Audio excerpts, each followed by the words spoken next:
Eu queria então que você abrisse a sua Bíblia comigo em João capítulo 10, versículo de número 1 em diante. No meu pastoreio eu me encontrei com muitas pessoas doentes. Doentes espiritualmente, doentes existencialmente. É óbvio que nós olhamos para o mundo hoje, nós vemos doenças como a depressão, como a ansiedade, como outras que estão sendo colocadas. A indústria do medicamento tentando vender pílulas da alegria. Os coaches, com todo respeito, se tem algum coach aqui, se multiplicando. Os palestrantes e animadores se multiplicando. E que caminho é esse que nos adoece? Que se eu não cuidar do meu espírito, se eu não cuidar da minha alma, se eu não cuidar da minha caminhada, fatalmente adoecerei. E João capítulo de número 10, versículo de número 1, diz o seguinte: Jesus disse: eu afirmo a vocês que isto é verdade. Quem não entra no curral das ovelhas pela porta, mas pula o muro, é um ladrão e bandido. Mas quem entra pela porta é o pastor do rebanho. Jesus está comparando um pastor com um ladrão. Quem entra pela porta é o pastor. Quem não entra pela porta é o ladrão. O porteiro abre a porta para ele, para o pastor. As ovelhas reconhecem a sua voz. Quando ele as chama pelo nome, ele as leva para fora do curral, ele guia pelo caminho. O pastor comparado com o ladrão, note que o texto está comparando um pastor com um ladrão. O pastor entra pela porta das ovelhas, pela porta do curral, ele chama as ovelhas reconhecem o nome e são guiados por ele. As ovelhas reconhecem sua voz quando ele as chama pelo nome e ele as leva para fora do curral. Quando todas elas estão do lado de fora, ele vai na frente delas e elas o seguem porque reconhecem a sua voz. Mas de jeito nenhum seguirão o estranho. O ladrão, estranho é o ladrão. Pelo contrário, elas fugirão, ficarão confusas, pois não conhecem a voz de estranhos. Jesus fez esta comparação, mas ninguém entendeu o que ele queria dizer. Na verdade, quando eu leio esse texto, eu acho que ninguém entendeu na época e muita gente continua sem entender hoje. E aí Jesus explica. Então Jesus continuou: eu afirmo a vocês isto, que é verdade. Eu sou a porta por onde as ovelhas passam. Todos que vieram antes de mim são ladrões e bandidos. Todos que vieram antes de mim são ladrões e bandidos. De quem Jesus está falando? De falsos messias que vieram antes deles. Amém? Vocês estão entendendo? Todos aqueles que vieram antes de mim, porque Jesus está se mostrando como Messias, eles são ladrões e bandidos, mas as ovelhas não deram atenção à voz deles. Eu sou a porta, quem entra por mim será salvo, poderá entrar e sair e achará comida. O ladrão só veio roubar, matar e destruir, mas eu vim para que as ovelhas tenham vida, e vida completa. Eu sou o bom pastor, pastor dá vida pelas ovelhas. O empregado trabalha somente por um dinheiro, ele não é o pastor, e as ovelhas não são deles. Por isso, quando vê um lobo chegando, ele abandona as ovelhas e foge. Então o lobo ataca as ovelhas. Feche seus olhos e curve a sua cabeça. Maravilhoso Pai, Deus tremendo, nós estamos aqui nessa noite, Pai, mais uma vez conversando sobre a Tua Palavra, mais uma vez pensando sobre a Tua Palavra, Deus, e nós sabemos que existem, Senhor, diversas situações que nos tiram do fio de prumo, que nos tiram, Senhor, de um caminho que faz bem à nossa alma, e muitos caminhos que nós trilhamos adoecem, Senhor, nos adoecem como ser humano, nos adoecem, Senhor, como gente, e nós queremos te pedir, Pai, que nessa noite nós possamos aprender da Tua Palavra e aprendendo da Tua Palavra, Deus, nós possamos sair daqui mais saudáveis, Pai, com mais saúde. É assim que eu te peço, te louvo e te agradeço, em nome de Jesus, amém e amém. Tem um filme, e tem um livro fantástico, e um filme já representado, chamado Alice no País das Maravilhas. E tem uma cena que é das mais fantásticas, citadas demais. É a cena em que Alice se encontra com um gato. Alice se encontra com um gato e Alice está tentando encontrar um caminho. E Alice olha e diz assim para o gato: gato, para onde esse caminho vai dar? O gato olha para Alice e faz uma pergunta que é uma pergunta mágica, que é uma pergunta que nos traz reflexão sempre. A pergunta é: para onde você quer ir? Alice olha e diz: eu não sei. O gato então responde: para quem não sabe para onde quer ir, qualquer caminho serve. Para quem não sabe para onde quer ir, qualquer caminho serve. Muitos de nós temos trilhado caminhos que nós nem sabemos para onde nós queremos ir. A gente que escuta de um canto, que escuta de outro. Gente, tem um versículo bíblico que eu acho lindo, que diz assim: na multidão de conselhos há sabedoria. E eu costumo dizer que na multidão de vozes há confusão. E nunca nós ouvimos tantas vozes diferentes. É muito difícil para um pastor de igreja, por exemplo, pastorear o seu rebanho, cuidar do seu rebanho, porque as pessoas não escutam mais só a voz do pastor da igreja, por exemplo. Quando você sai daqui hoje à noite, você pode colocar num culto de uma igreja lá de São Paulo, você pode colocar na internet num culto de uma igreja do Rio de Janeiro. Amanhã de manhã você escuta alguém falando outra coisa. Quando é depois da manhã você lê um livro de um cara que tem autoajuda. Quando é no outro dia você escuta alguém falar alguma coisa. E na multidão dessas vozes nós não sabemos mais nem o caminho que devemos ou vamos seguir. E vamos ficando confusos e vamos ficando doentes. E as famílias estão acabando. E tem gente que mata e que destrói, como o texto diz, outras vidas e outras pessoas. Por que que nós constantemente precisamos levantar a bandeira para defender os negros? Porque os homens se tornaram tão confusos e tão confusos que não enxergaram nem o próximo. Por que que nós precisamos levantar a bandeira muitas vezes para defender aqueles que são injustiçados? Porque os nossos referenciais de justiça, eles se foram, eles escorreram perante os nossos dedos, eles escorreram perante o nosso coração. Os valores, aquilo que nós pregamos, aquilo que nós colocamos, aquilo que nos tornava gente na essência, naquilo que Jesus veio falar para nós, parece que vai fugindo cada vez mais, a cada minuto. E aí qualquer caminho serve, qualquer palavra dita me guia, qualquer palavra de alguém que fale melhor me orienta. E aí Jesus faz uma advertência tremenda: não. Jesus se depara com um monte de gente que seguia um monte de coisa errada,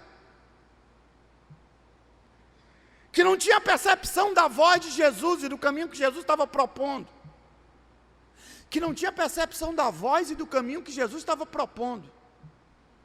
E aí ele conta uma parábola, e uma parábola explicativa. E qual é a parábola? Mas para eu explicar a parábola, eu preciso dizer um contexto.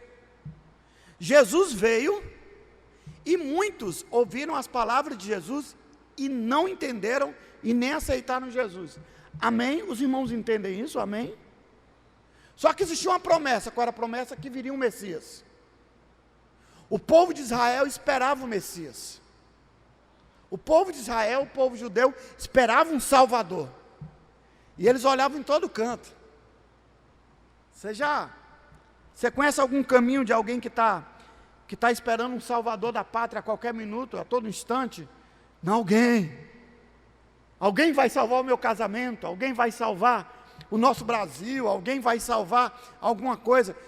Gente angustiada que espera, e estava todo mundo esperando o Messias. O que acontece?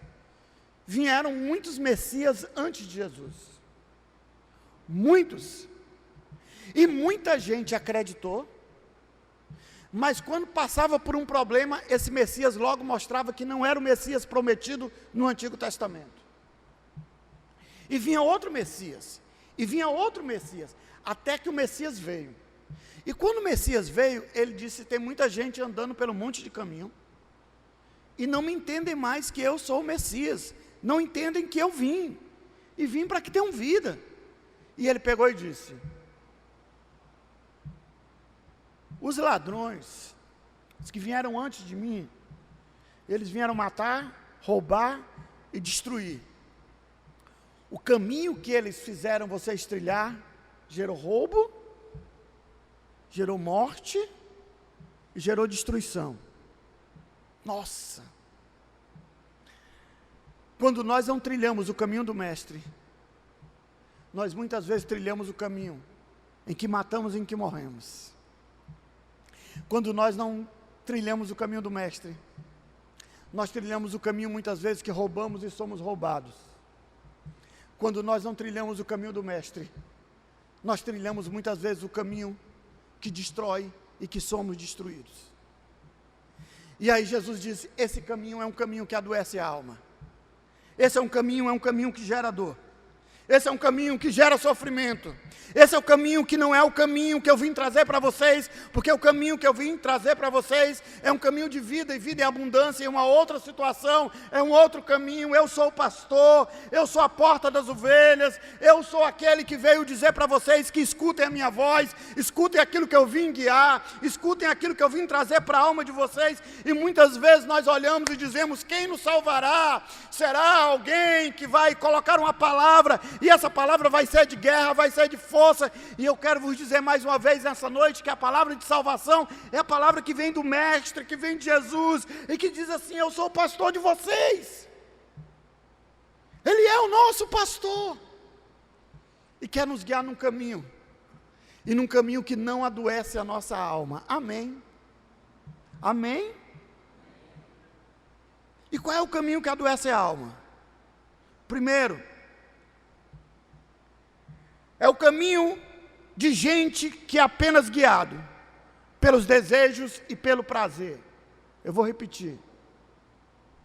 Qual é o caminho que adoece a alma? É o caminho de quem é apenas guiado pelos desejos e pelo prazer. Na psicanálise nós aprendemos que nós temos desejos dos mais intensos. Desejos que nós nem sabemos porque estão dentro de nós. Existem vontades que nos dão prazer, que estão dentro da nossa alma, que a gente olha e diz assim, por que eu tenho? Por que eu tenho? Existe gente que tem o desejo de namorar com a mulher dos outros. Existe gente que tem o desejo de se dar bem financeiramente em cima dos outros. Tem gente que fica alegre, que tem prazer quando humilha outras pessoas, e às vezes elas chegam para nós e dizem assim, eu não queria ter isso. Eu não queria fazer isso. Tem gente que tem os desejos mais bizarros e mais estranhos, mas que quando realizam seus desejos, elas têm prazer, elas têm uma alegria naquele momento, e quando tem alegria naquele momento, é gente que se liga quimicamente, por exemplo, e tem desejo de ter uma alegria quimicamente, vai atrás de droga, vai atrás de bebida, porque a química dá o prazer, e quando está sem a química, sente uma necessidade física, um desejo. Mas toda a vida que nós somos guiados apenas pelos nossos desejos e pelo nosso prazer, nós fatalmente teremos a nossa alma adoecida. O prazer é um falso Deus, gente. O prazer é um falso Deus. Nós nunca escutamos tanto no mundo que nós estamos vivendo. Quando alguém está falando alguma coisa, alguém olha e coloca assim e diz assim, eu preciso fazer aquilo que eu quero, porque se eu não fizer aquilo que eu quero, eu adoeço. Você já ouviu essa frase? E a gente vai e diz, faz o que você quiser, faz o que você quiser. Poderia eu dizer uma outra frase, quem faz tudo o que quer também adoece. Você já viu a geração de criança que nós estamos criando? Muitas crianças, hoje, viraram jovens, que viraram adultos.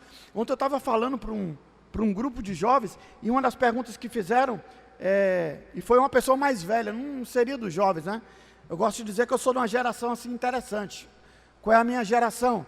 A minha geração era a geração. Hoje eu estava almoçando com a minha sogra, e ela estava dizendo, e a minha esposa chegou e não colocou a comida no meu prato, aliás, foi na hora do café da manhã, não serviu cuscuz, e a minha sogra pegou e disse assim, olha, eu sou do tempo, ela dizendo assim, que eu só comia depois que seu pai comia. Ainda hoje eu sou assim. Aí ela diz, mas mãe, pelo amor de Deus, né? A minha esposa diz, mas mãe, pelo amor de Deus, eu e o Paulinho já não temos isso.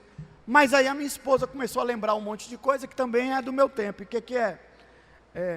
Na mesa lá da minha casa, a melhor comida, a coxa da galinha, o peito do frango, era do meu pai e da minha mãe.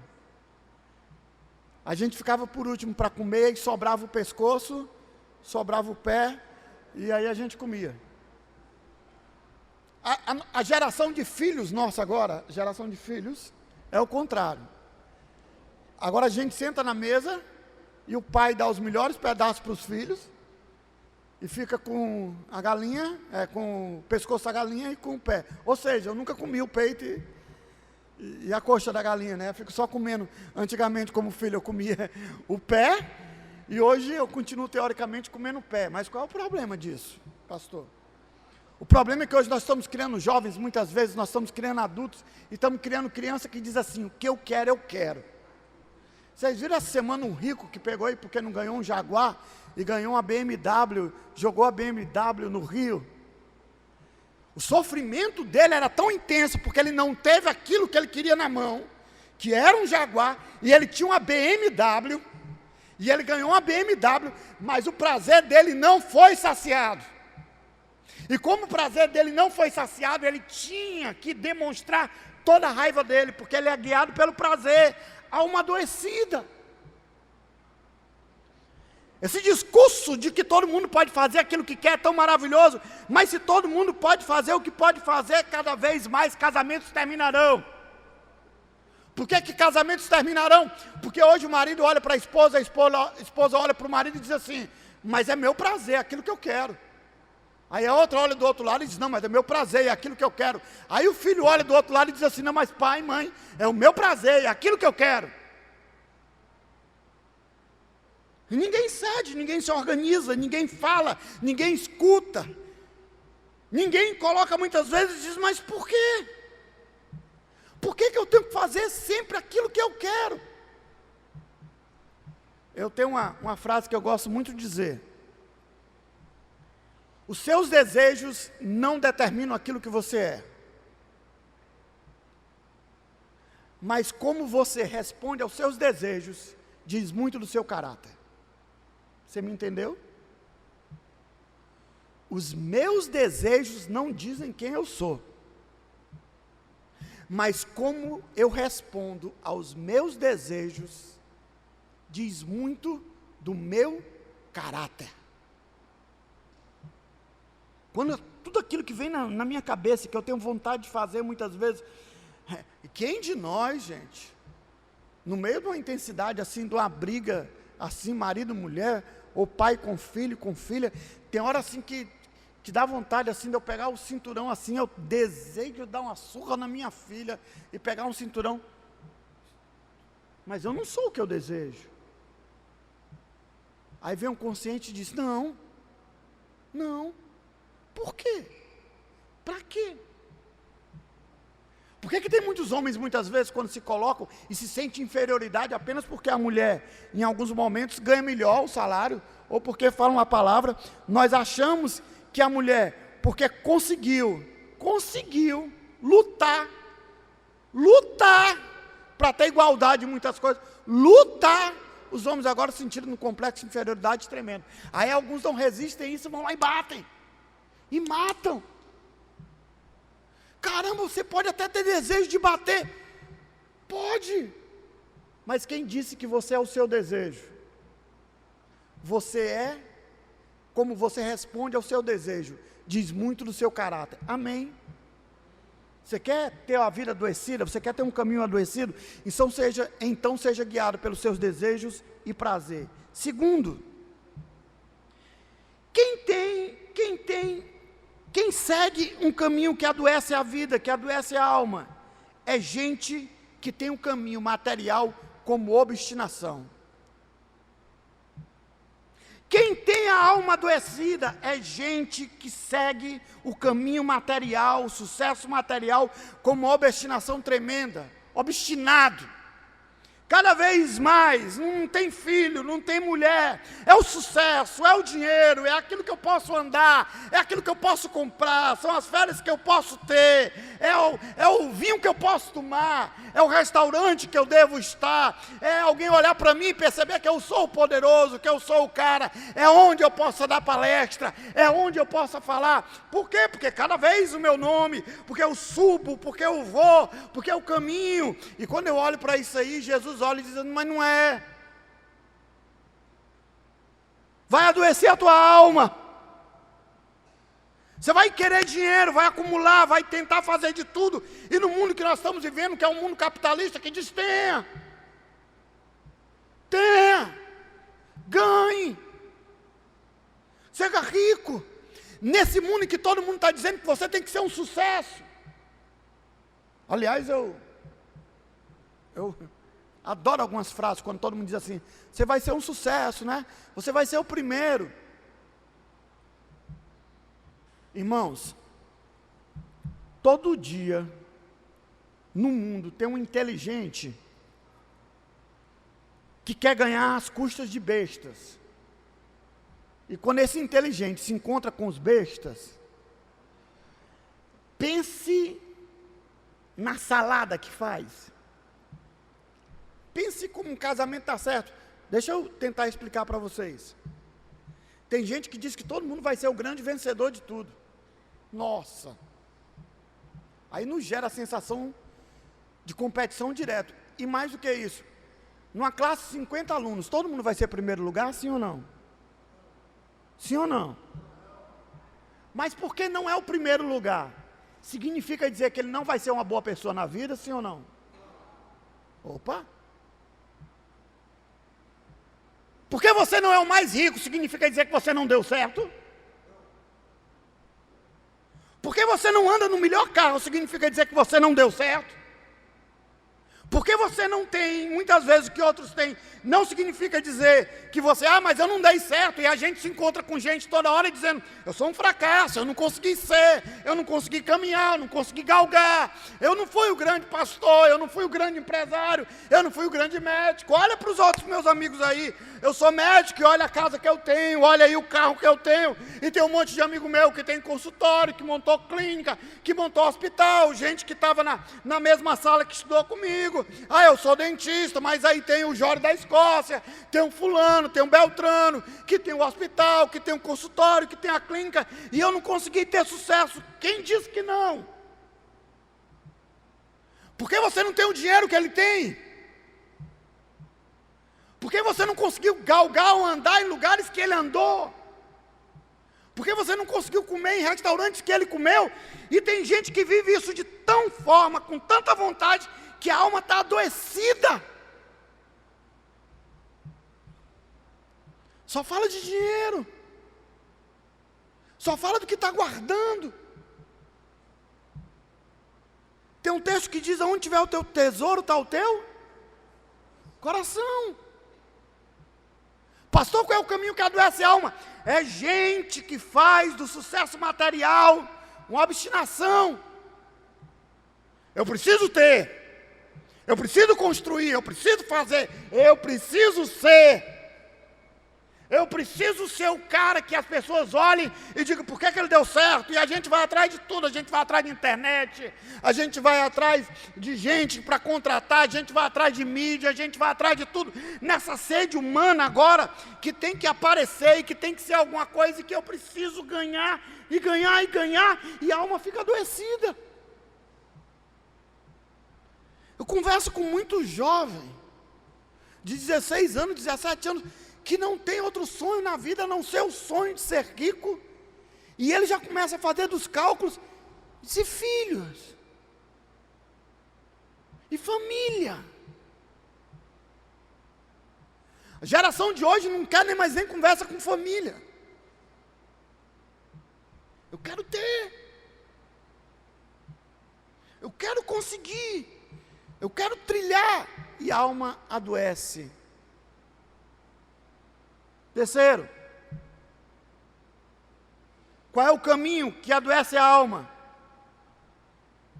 É o caminho do arrogante que sempre está certo. Sabe alguém que segue um caminho que a alma fica adoecida? É o caminho do arrogante que sempre está certo. Porque quem sempre está certo, não aprende. Quem sempre está certo, não escuta. Quem sempre está certo, não para entender. Quem sempre está certo, não escuta um conselho, não escuta uma palavra. Quem sempre está certo, não percebe um abraço. Quem sempre está certo, sabe a hora que tem que chegar e a hora que tem que sair. Quem sempre está certo, diz como se deve fazer ou como se não se deve fazer. Quem sempre está certo, não escuta filho. Quem sempre está certo, não escuta pai. Quem sempre está certo, não escuta amigo. Quem sempre está certo, não escuta palavra. Quem sempre está certo, não escuta pastor. Quem sempre está certo, não escuta companheiro ou companheira. Quem sempre está certo, não escuta a voz do Espírito. Quem sempre está certo, não escuta a voz do Espírito. Porque sabe de tudo, a gente com a alma adoecida. E muitas vezes eu paro para conversar com gente que estabelece, que finca os pés, e quando já olha diz, eu não quero nem conversar sobre isso. Por quê? Porque eu sei que eu estou certo. Acabou o diálogo. Acabou o diálogo. Aquela frase que muitas vezes alguém... Eu sei que isso não acontece na casa de vocês não, viu gente? Isso acontece em São Paulo, em algum canto, quando o marido está conversando com a esposa está conversando com o marido, e tem uma frase plena lá em São Paulo. Qual é a frase? Você não entende nada do que eu falo. Você não entende nada do que eu falo. E sabe por que nós não entendemos nada do que o outro fala? Porque nós já temos a certeza de que estamos certos naquilo que nós estamos fazendo. E a nossa alma fica adoecida e nós ficamos distantes uns dos outros. Eu tenho uma filha de 7 anos, 17 anos, e uma filha de 8 anos, e elas me ensinam muito. Muito. A Letícia, de 17 anos, por já estar uma mocinha, ela tem uma capacidade de me ensinar assim, de uma forma tremenda. Mas sabe que às vezes eu tive que engolir algumas coisas que eu pensava que era certo diante da palavra da Letícia? Sabe que muitas vezes eu tive que refazer o meu caminho de pensamento diante da palavra da Letícia? Se eu não escuto a Letícia, eu acho que não tinha sido legal. Há 2 meses atrás, eu nem sei se o Jean, se a Baby sabe disso. Há 3 meses atrás, eu fui diagnosticado com início de depressão e uma síndrome de burnout. O burnout, não. Que é um esgotamento físico, chamado tanque seco, né? Disco queimado, completamente.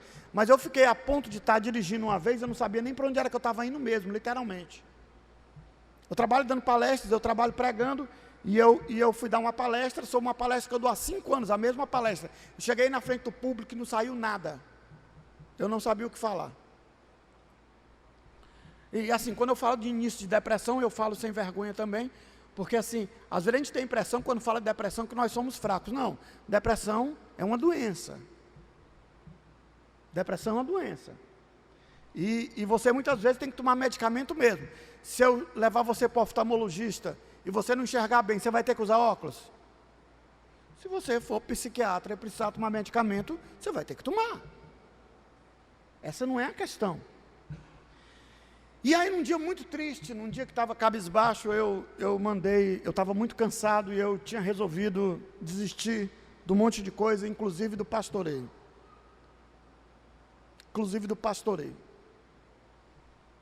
E eu fechei os meus consultórios, eu deixei de dar aula, eu precisava descansar, e eu deixei as aulas na faculdade, na escola, deixei tudo, parei tudo para cuidar de mim, e quando fui cuidar de mim, aí eu fui deixar inclusive o pastoreio, e aí a Letícia falou uma frase para mim tremenda. Ela disse: pai, eu tenho orgulho do senhor, mesmo o senhor desistindo de um monte de coisa agora que eu sei, você está desistindo para cuidar da saúde, mas deixa eu te dar uma palavra, pai. Não desista do pastoreio agora não. Mas filho, igreja, vocês sabem o que é igreja, né? Filho, igreja, a gente chama as pessoas para trabalhar, as pessoas não vão, filho, a gente convida e as pessoas não estão lá, e quando é domingo, metade da igreja não está no culto, e o papai está cansado, 13 anos pastoreando na mesma igreja. Ela pegou e disse assim: só uma coisa, pai, o senhor pode fazer o que quiser, inclusive deixar a igreja, mas o senhor não está agora com a capacidade de dizer aquilo que você quer ou não deixar. tire umas férias, dê um tempo e deixe Deus falar ao seu coração. Você sabe qual foi o conselho que eu segui? Foi esse conselho. E você sabe o que está acontecendo? Isso aqui está diminuindo a impressão minha. Está afundando, eu estou vendo a hora. Eu estava tão... Né? Daqui a pouco, meu amigo, como é que te levanta isso aqui? Deixa assim. Pai, pare um pouco. E assim eu fiz.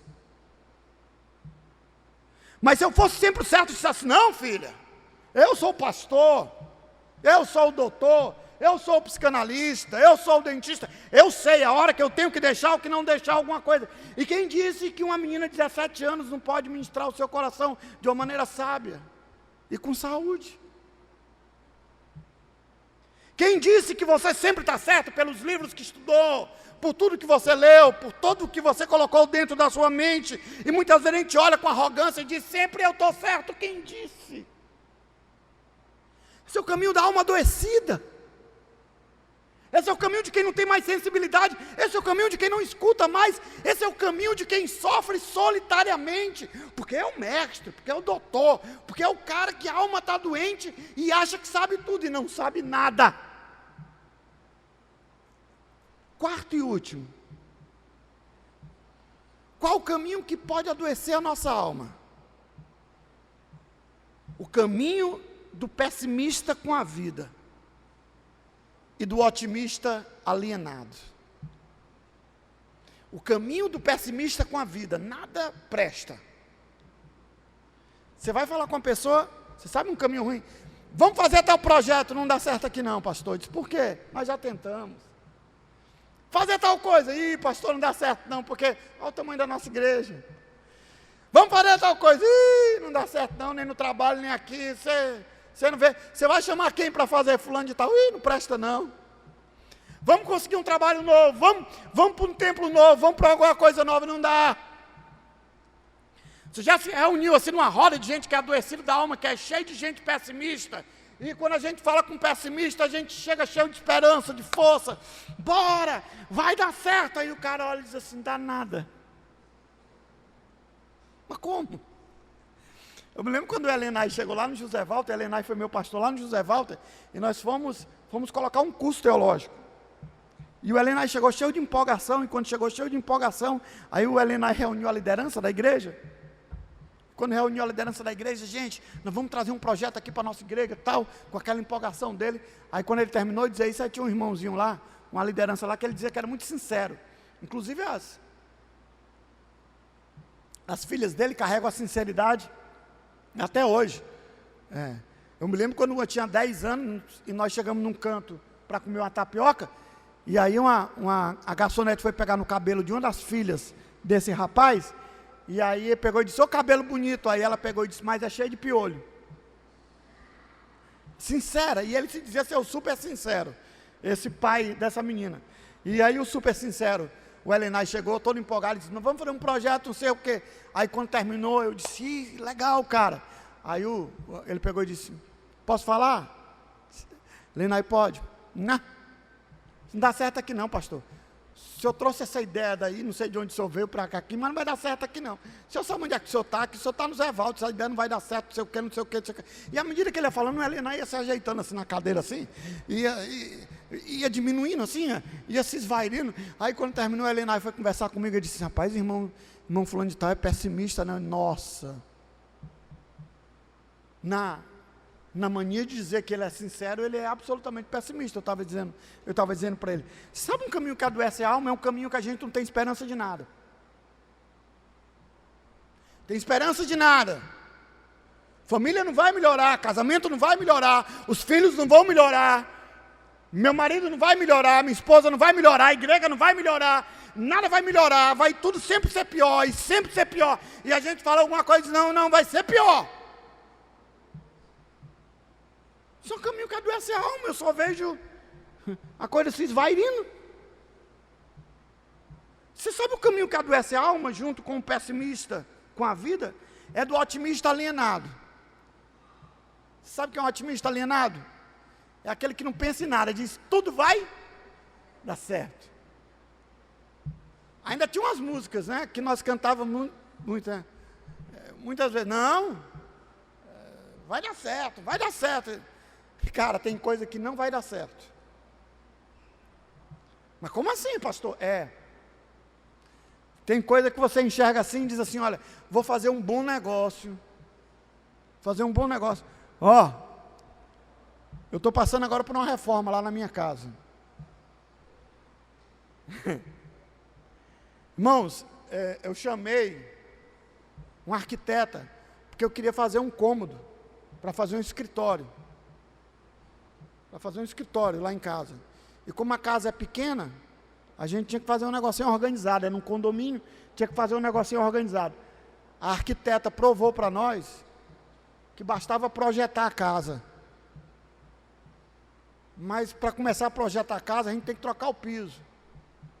E de trocar o piso, a gente tem que fazer o revestimento X. E eu tinha perguntado no pedreiro quanto é que ele fazia o cômodo que eu estava tentando, né, e tudo. E ele tinha pedido 14 mil, porque ia fazer um negócio lá, o cômodo, ia aumentar umas coisinhas, fazer um banheiro, 14 mil. Aí eu não quis nada com esse pedreiro e chamei a arquiteta. Para quê, irmãos?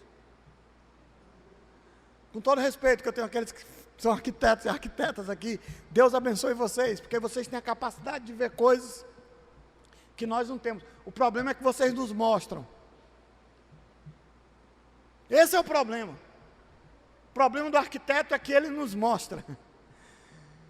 E a arquiteta mostrou a minha mulher. E a minha mulher tem uma capacidade tremenda de ver muito mais ainda. Então juntou a arquiteta com a minha mulher, que tem essa capacidade de ver tremendamente. Nós estamos fazendo praticamente uma casa nova, menos o cômodo que nós íamos fazer.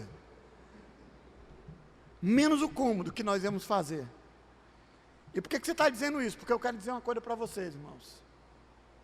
Quando eu chego na minha casa e vejo tudo bagunçado, a minha mulher tem que olhar para mim e tem que dizer assim, ó, vai dar certo, amor. Mas amor, a gente vai ter que fazer uma escada agora aqui que não tinha escada. E quanto é a escada? Mais 5.500. Ela, não amor, mas vai dar certo. Eu digo amém, aleluia. E a gente vai ter que trocar o piso agora. A gente não ia trocar o piso só de baixo. Mas como é que a gente vai trocar o piso de baixo e não troca o piso de cima? Não, vamos trocar o piso de cima, né? Eu disse aleluia, vai dar certo, né? Mas a minha mulher está dizendo que vai dar certo porque ela pegou umas contas que eu tinha, ela pegou umas contas que ela tinha, somou as contas e ela é uma administradora tremenda. Ela é uma mulher, não é porque ela não está aqui, ela está lá na igreja, mas pensa numa mulher tremenda, forte, que abençoa, que cuida, que é organizada, né? Nossa, né? Eu estou fazendo alta declaração, porque ela não está aqui, né? Mas está gravando, se fosse lá eu dizia, calma! Mas aqui eu vou dizendo, que ela bota a mão, a coisa faz crescer mesmo. Mas tem gente que tem R$1.000, e que tem R$2.000, e que diz assim, nós vamos fazer agora uma casa com esses R$2.000, R$3.000. Não vai dar certo não, irmão. Não vai dar, não pastor, mas por que não vai? Porque se você quiser comprar a telha, se você quiser comprar com não sei o que, ó, eu quero te dizer que você vai comprar os tijolos aqui, você vai fazer o negócio, a mão de obra, aí você vai esperar juntar mais dinheiro para fazer tal coisa, não sei o que, aí tem um monte de gente, então, mas eu vou fazer um empréstimo no quê? Ainda com o emprego que eu vou receber, e aí a pessoa faz um empréstimo com o emprego ainda que vai receber, e aí é demitido do emprego, aí faz tal coisa. Não, mas eu sou otimista, tudo vai dar certo, as coisas vão acontecer, e vai dar certo, calma! Porque você começa fazendo as coisas direto, com um otimismo alienado, e aí você quebra a cara, e quando quebra a cara, a alma fica adoecida. Nem pessimista, nem otimista alienado, nem nada vai dar certo, nem tudo vai dar certo, nem eu não vou conseguir nunca, nem eu tudo vou conseguir. Por quê? Porque a vida tem dos dois lados. Porque a vida tem momentos de alegria, de vitória, e tem momentos de tristeza, de angústia, de pancada, de fracasso, de dor. Chega o dia bom e chega o dia mau. No dia bom é dia da gente se fartar, e quando é o dia bom e se farta, a gente economizar muitas forças, para às vezes enfrentar o período de seca. E no período de seca e de dor não é o período de desistir. É o período em que Ele te enxuga as lágrimas e que a gente fica fortalecido. E quando fica fortalecido, a gente diz, vai passar. Porque não há choro que possa durar toda a noite. Mas não há alegria que não se depare muitas vezes com sofrimentos, dores e angústias que nós temos no mundo. Então o caminho que adoece a alma é o caminho do pessimista. E um caminho que adoece a alma é o caminho do otimista alienado. E qual é o caminho que faz o teu coração bom? É o caminho que Jesus olha e diz o seguinte: no mundo vocês terão de aflição, mas tem de bom ânimo. Qual é o caminho que nos faz ter a certeza? É o caminho que você pode olhar e dizer, ainda que eu passe por qualquer luta e tribulação, eu sei que o meu Redentor vive, e ainda que eu sei que não tenha figueiras, e que a videira não esteja colocando o seu fruto, eu sei que o meu socorro pode vir. E qual é o caminho que nos traz saúde, que nos traz esperança, e que nos traz paz? É o caminho que a gente pode olhar e dizer, seguir o caminho de Cristo ainda é o melhor caminho que nós podemos imaginar e pensar no meio desse mundo, adoecido, louco, cheio de doenças, cheio de depressão. Por quê? Porque Ele diz, vos trago a minha paz vos dou, e não a dor como o mundo a dá. O salmista Davi diz um versículo tremendo, ele diz o seguinte: até quando eu durmo, eu sei que Deus me aconselha. Você sabe o que é isso? Eu sei que eu posso passar por angústias e tudo, mas eu sei que a paz de Deus está em mim. Não que eu não vá enfrentar lutas, não que eu não vá enfrentar sofrimentos, mas eu não quero o caminho que mata, que rouba e que destrói. Esse caminho é o caminho de quem é guiado pelos desejos e pelos prazeres. Desejo e prazer é um falso Deus. Esse caminho é o caminho de quem é obstinado pelo sucesso material apenas. Pelo sucesso material apenas. Você vai destruir gente atrás daquilo que você quer e você vai ficar sozinho. Esse caminho é o caminho de gente arrogante, que sempre está certo. Quem sempre está certo não para aprender. Esse caminho é o caminho do pessimista ou do otimista alienado. Esse caminho é o caminho que adoece a alma. Amém? O ladrão veio roubar, matar e destruir. Mas eu vim oferecer um outro caminho. Eu não vim para esse caminho. Eu vim um caminho de paz, de amor, de justiça para a vida de vocês. Fique de pé.